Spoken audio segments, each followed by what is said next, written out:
Bonjour, et je m'appelle Mildred. Aujourd'hui, je vais faire une présentation par rapport à la notion de l'erreur. Premièrement, je parlerai un peu de quoi s'agit-il. Après, je vais vous montrer les corpus. Ensuite, les analyses correspondantes à les corpus et finalement une conclusion. Pour commencer, à quoi fait référence la notion de l'erreur? Et on peut dire qu'il est considéré un point de vue qui peut être positif ou négatif dans le contexte réel de la classe. Aussi, il est important de faire une autocorrection, mais cependant, ce processus ne peut être que seulement de souligner les erreurs, mais de savoir pourquoi on les a faites.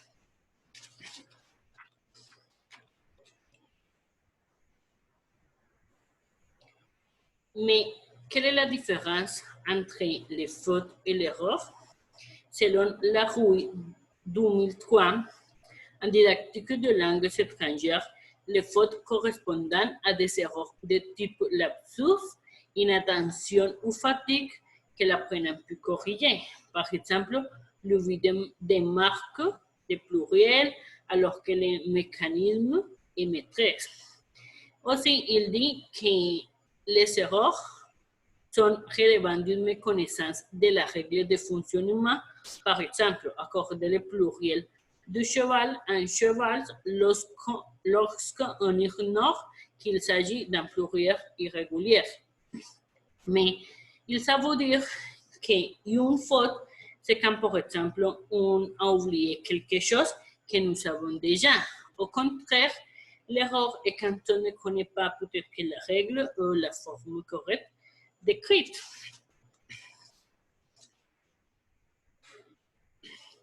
Pour les corpus, j'ai choisi pour le premier corpus un corpus de niveau A2, 12e semestre, avec un total de 112 heures d'apprentissage.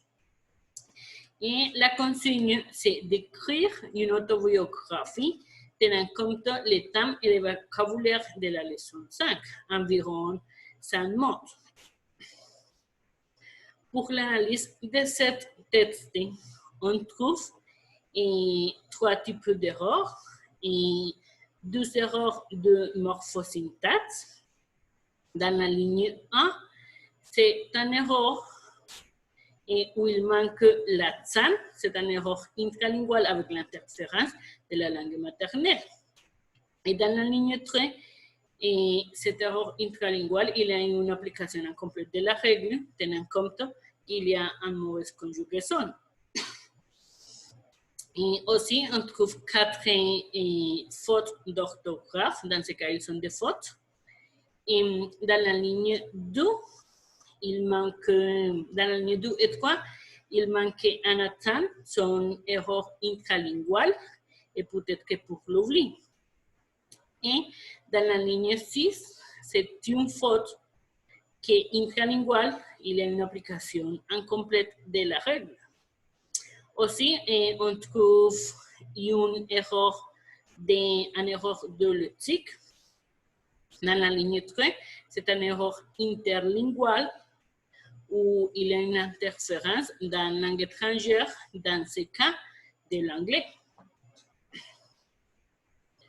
Pour le deuxième corpus, j'ai choisi un corpus B1 de 4e semestre avec un total de 112 heures d'apprentissage. Ici, on peut voir qu'il n'y a pas un consigne précis.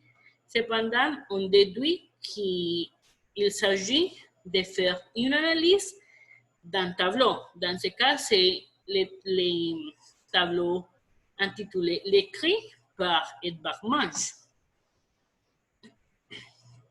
Pour l'analyse de cette texte, on trouve 4 types d'erreurs.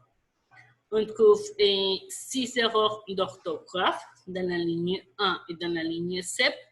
Ce sont des erreurs intralinguales pour l'oubli.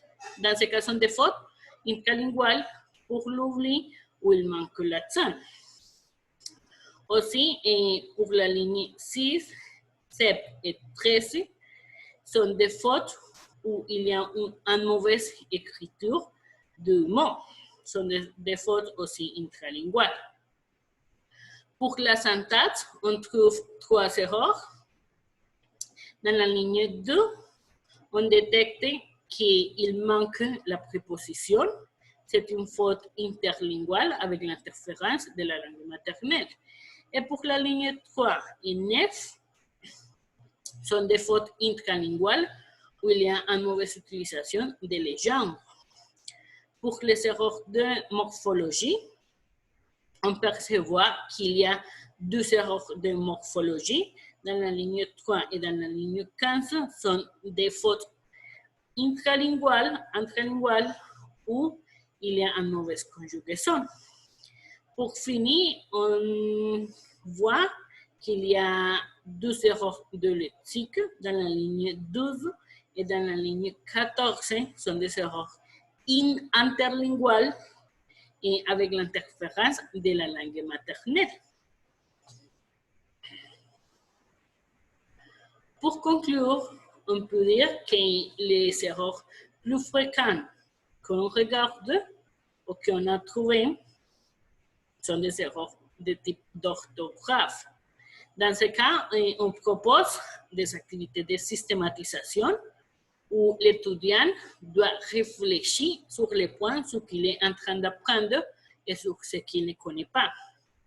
Aussi, on propose des activités de réemployer, qu'il s'agit de réemployer plusieurs fois les nouveaux matériels. Pourquoi? Pour qu'il y ait acquisition. Aussi, on trouve des erreurs de lexique. Pour ce type d'erreur, on propose une activité de réemployer. Et dans ce cas, l'étudiant doit trouver les traits communs et différentiels entre la langue maternelle et les langues étrangères, tenant compte que l'étudiant on fait des erreurs avec l'interférence de la langue maternelle et de la langue étrangère.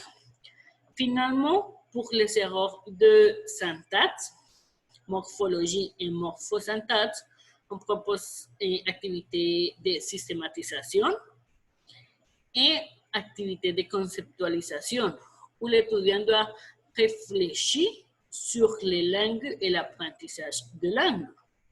Merci.